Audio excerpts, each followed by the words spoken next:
चलिए शुरू करते हैं। आज शुरू करने जा रहे हैं हम फर्स्ट ये सेट है पॉलिटिकल का, जो कि हम समाप्त करेंगे इसको और इसके बाद हम साइंस चलाएँगे और ज़्यादा सेट नहीं है, 6 से 7 सेट है तो खत्म हो जाएगा।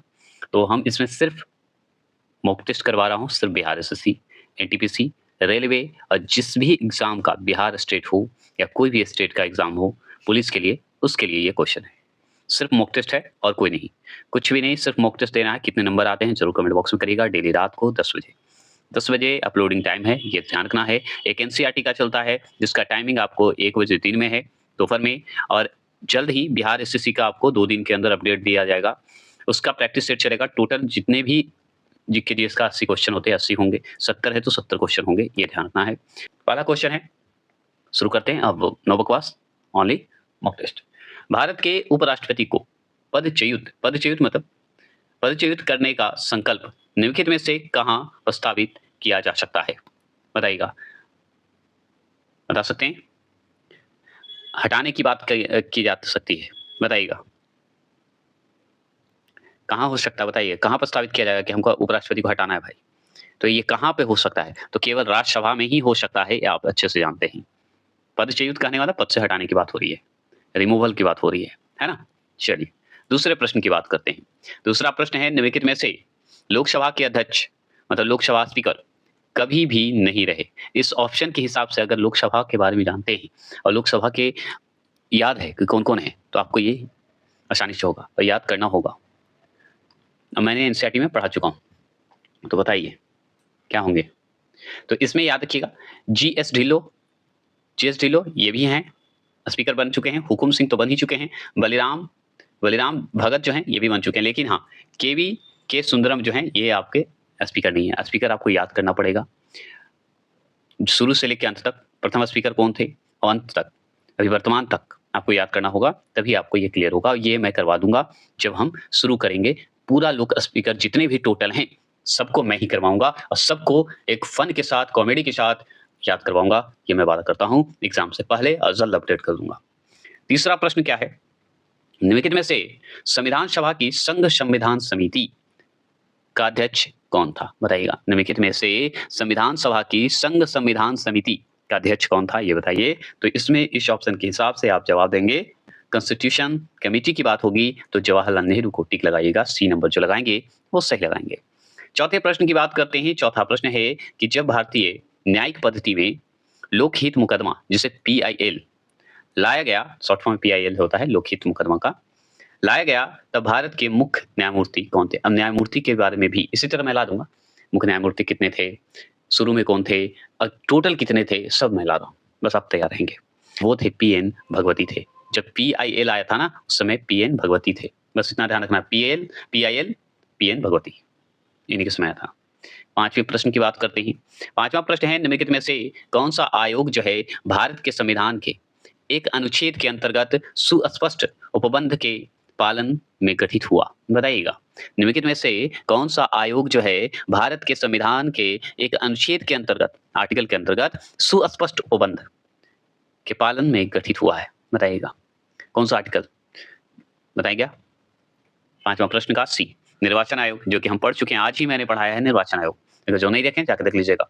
9 क्वेश्चन है, एनसीईआरटी का है और टोटल क्लियर है निर्वाचन आयोग का, बहुत अच्छे से मैंने क्लियर किया है। ठीक है, चलिए छठे प्रश्न की बात करते हैं। छठा प्रश्न है, ध्यान से पढ़ेंगे और समझिएगा और बहुत इजी क्वेश्चन है। देखिए, निम्नलिखित संविधान अधिनियमों में से किस एक में यह प्रावधान है कि केंद्र और राज्य में मंत्रिपरिषद का आकार क्रमशः लोकसभा के सदस्यों की कुल संख्या व उस राज्य की विधानसभा के सदस्यों की कुल संख्या के 15% से अधिक नहीं होगा? ये केवी संविधान संशोधन में ये प्रावधान किया गया है, बताइए। यही आंसर तो है, पूछ रहा है, मतलब क्वेश्चन पूछ रहा है, आंसर जवाब दीजिए। तो 91 में संविधान संशोधन में ये बात कही गई है, 15% से अधिक नहीं होगा, है ना। चलिए आगे बात करते हैं 7वें प्रश्न की। प्रथम लोकसभा के अध्यक्ष कौन थे? मतलब प्रथम फर्स्ट लोकसभा स्पीकर पूछ रहा है आपसे, बताइए। तो पहले जो थे हमारे मालवंकर जी थे।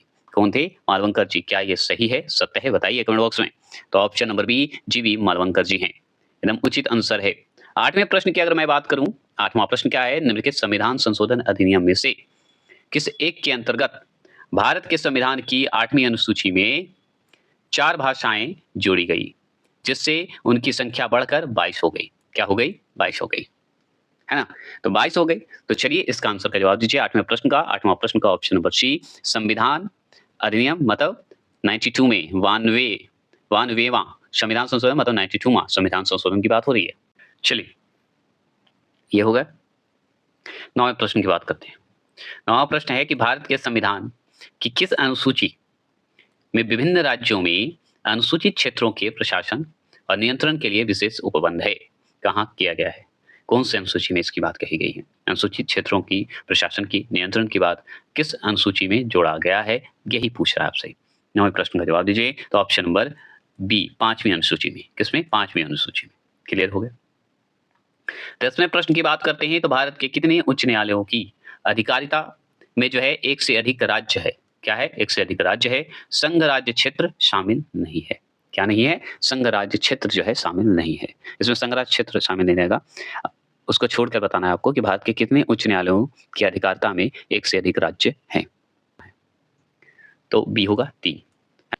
11वें प्रश्न की अगर बात करें, 11वां प्रश्न की, यदि पंचायत भंग होती है तो किस अवधि के अंदर निर्वाचन होगा? पंचायत का भी मैं पढ़ा चुका हूँ। स्थानीय स्वशासन करके चैप्टर है ना? 13वां चैप्टर है एनसीईआरटी का, वो भी पढ़ा चुका हूँ। तो आप जानते हैं कुछ भी पंचायती भंग हो रहा हो, लोकसभा हो, राज्यसभा हो, क्या होगा? तो आप जान लीजिए कुछ भी हो, पंचायत हो, लोकसभा हो, जो भी हो, 6 माह के अंदर होना ज़रूरी है। ऐसा नियम है। क्लियर हो गया? 12वां प्रश्न क्या है? यह कौन सुनिश्चित करता है कि भारत को संचित निधि से कोई भी धन संसद की स्वीकृति के बिना खर्च ना किया जाए? बिना खर्च ना किया जाए मतलब स्वीकृति के, मतलब बिना ऑर्डर के, बिना परमिशन के खर्च ना किया जाए। बताइए कौन ऐसी समिति है भाई? भारत की संचित निधि से बात हो रही है, समझ गए? तो कौन करेगा बताइए? अच्छे से जानते हैं, भारत का नियंत्रक एवं महालेखा परीक्षक है जिसे सीएजी बोलते हैं। ये भी पढ़ा चुका हूँ मैं। प्रश्न का, भारत में शून्यकाल में जो है संसद में हस्तक्षेप की प्रथा का प्रारंभ कब हुआ? कब हुआ? इसमें भी हस्तक्षेप होने लगा। इस हस्तक्षेप का शुरुआत कब हुआ यही पूछ रहा है। बताएंगे किस वर्ष हुआ? तो 13वां प्रश्न का ऑप्शन नंबर डी 1962 में। 1962 मतलब 1962 में। चलिए 14 प्रश्न की अगर बात करें हम, तो 14 प्रश्न यही है कि मौलिक अधिकारों के अंतर्गत कौन सा अनुच्छेद जो है बच्चों के शोषण से संबंधित है? बहुत इजी क्वेश्चन, ये तो जवाब दीजिए, है ना? तो डी नंबर, आर्टिकल 24। बच्चे को शोषण से आर्टिकल 24 मतलब 24। अगर बात करें 15वां प्रश्न, भारत के किसी राज्य में विधान परिषद का सृजन अथवा समाप्ति की जा सकती है? बताइएगा। 15वां प्रश्न का जवाब देंगे तो डी होगा। ठीक है, डी होगा।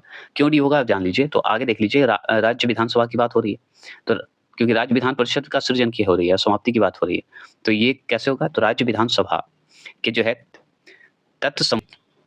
ठीक है, तत्व संबंधित संकल्प को पारित करने पर संसद द्वारा होगा।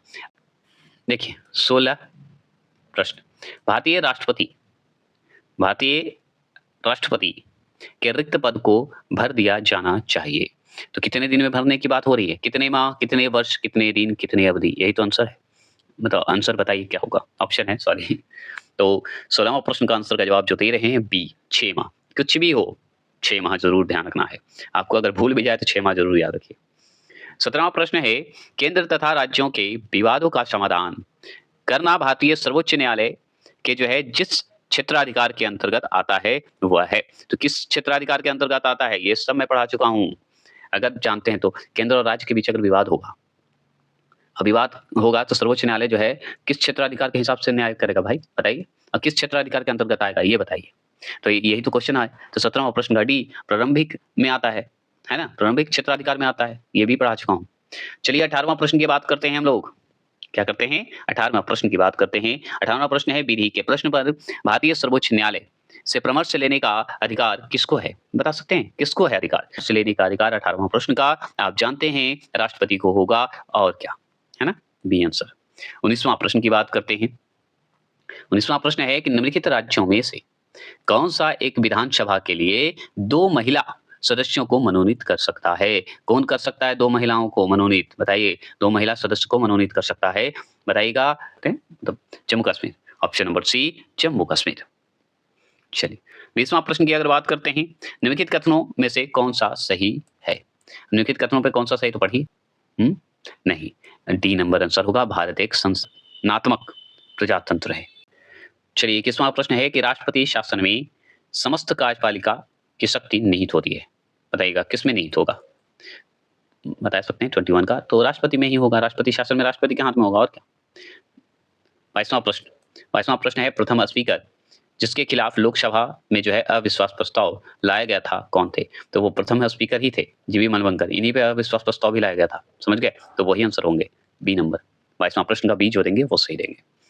चलिएगा 23वां प्रश्न की बात करते हैं। 23वां प्रश्न भी है कि निम्नलिखित में से कौन लोकसभा तथा राज्यसभा के संयुक्त अधिवेशन में जो है सभापतित्व करता है? बताइएगा। मतलब सभापतित्व मतलब संयुक्त बैठक बुलाता है, उसका अध्यक्षता करता है, उसका सभापति बनते हैं, बता सकते हैं कौन?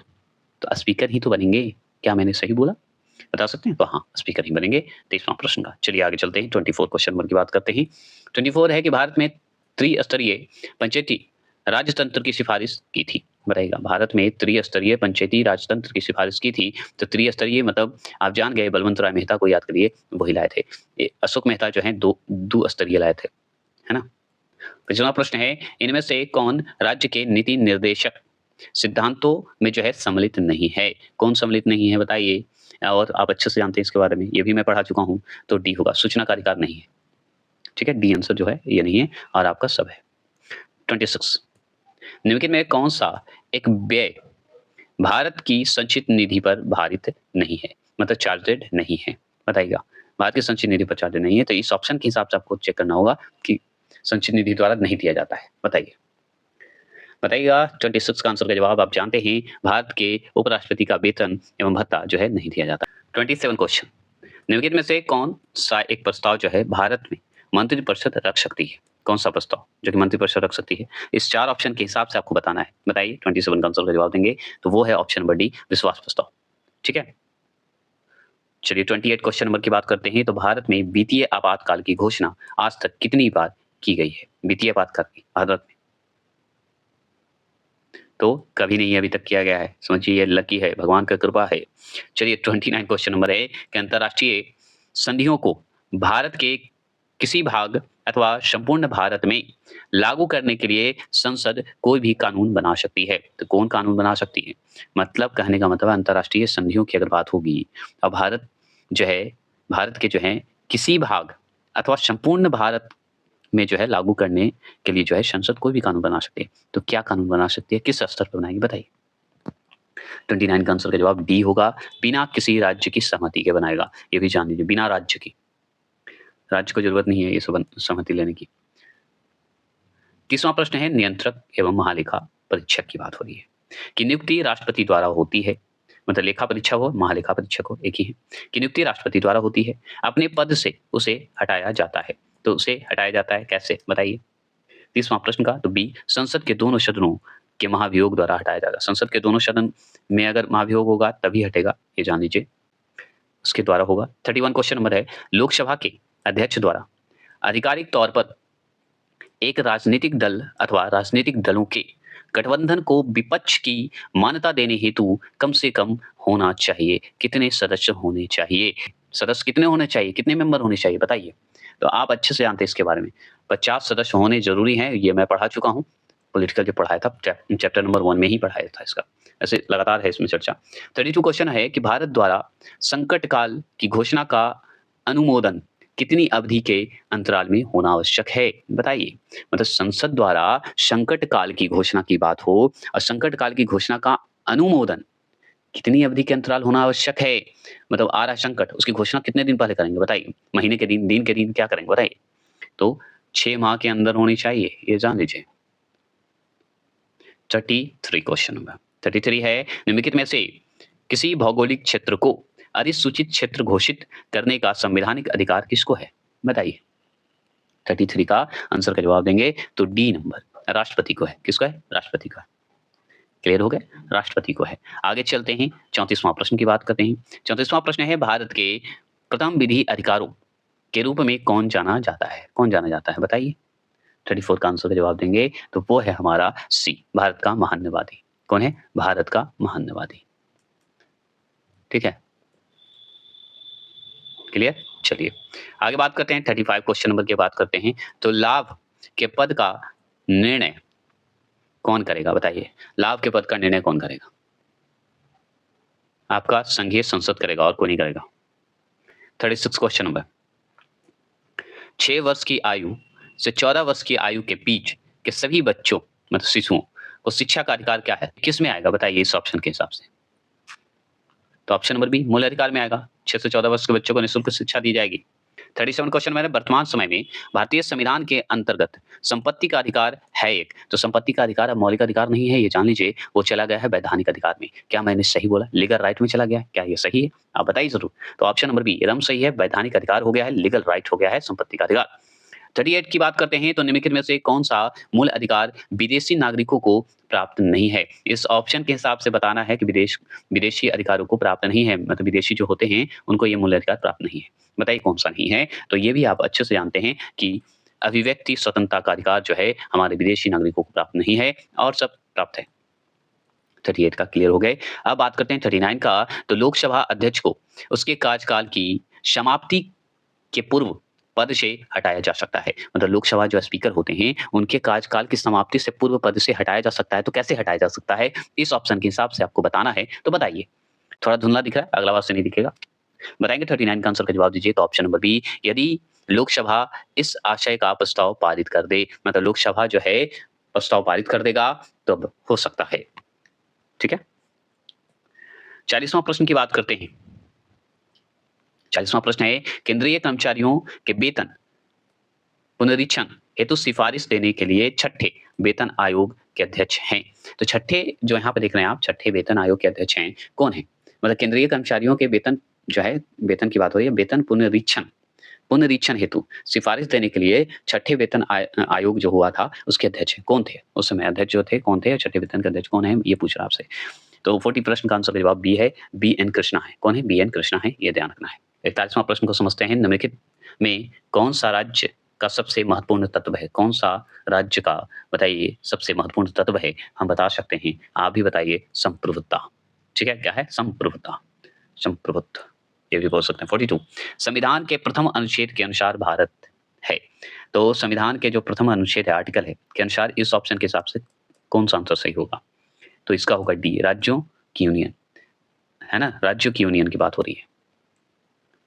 43 क्वेश्चन नंबर है, भारत में पहली बार लोक सेवा आयोग की स्थापना जिस अधिनियम से हुई वह कौन सा था? कौन सा अधिनियम था भाई? मतलब लोक सेवा आयोग का स्थापना हुआ है कौन सा अधिनियम के तहत पहली बार जो हुआ है, बताइए। 43 का तो आपका गवर्नमेंट ऑफ इंडिया एक्ट 1919 के तहत हुआ था। 44 क्वेश्चन नंबर है, जम्मू एवं कश्मीर के मुख्यमंत्री का कार्य अवधि होती है तो 6 वर्ष ही होती है, ये ध्यान रखना है। अब तो जम्मू कश्मीर हमारा केंद्र शासित प्रदेश हो गया है, ये आपको पता ही है। 45 क्वेश्चन नंबर है कि भारतीय संविधान का कौन सा भाग जो है संविधान की आत्मा कहलाता है?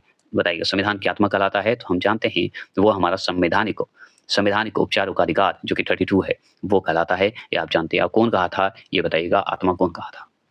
डी। ठीक है, इसका आंसर डी हो गया।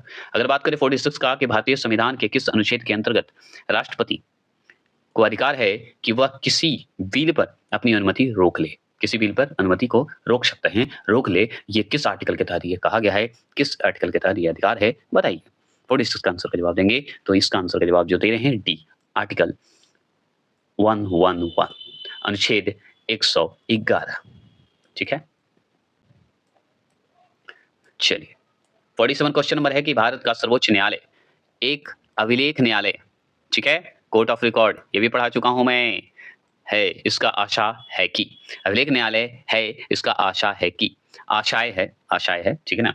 तो आशय है कि मतलब इसका क्या होगा इस ऑप्शन के हिसाब से आंसर बताइए। 47 का आंसर का जवाब देंगे तो इसका आंसर का जवाब जो देंगे बी वो सही देंगे।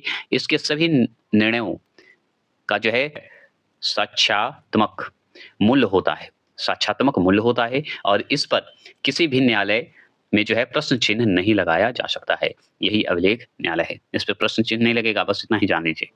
अगर बात करें 48, हम न्यायिक पुनरावलोकन की व्यवस्था रखते हैं, इस ऑप्शन के हिसाब से क्या आंसर होगा बताइए 48 का? तो डी होगा, भारत और यूएस दोनों में होगा। चलिए 49 का आंसर का बात करते हैं, सरकारिता आयोग गठित हुआ था समीक्षा करने के लिए, इस ऑप्शन के हिसाब से क्या आंसर होगा? सहकारिता आयोग गठित हुआ था समीक्षा करने के लिए, क्या है बता सकते हैं? तो ऑप्शन नंबर डी संघ और राज्यों के मध्य संबंधों की है। बात खत्म है। अगर बात करें 50वां प्रश्न की बात करें तो भारत के उपराष्ट्रपति निर्वाचित होते हैं। तो भारत के उपराष्ट्रपति निर्वाचित होते हैं, तो ये ऑप्शन नंबर सी संसद के दोनों सदनों के सभी सदस्यों द्वारा होते हैं, ये ज़रूर ध्यान रखना है। ये हो गया पॉलिटिकल का पहला set, second set, third set ऐसे ही आएगा। बस आपका सपोर्ट और सब्सक्राइब रहे। आप टेंशन ना लेंगे, आपका एग्ज़ाम से पहले सारा जो है जीके जीएस खत्म हो जाएगा। ये नलिन अकाडमी का वादा है। बस आपका सपोर्ट और सब्सक्राइब और प्यार बरसाते रहिए।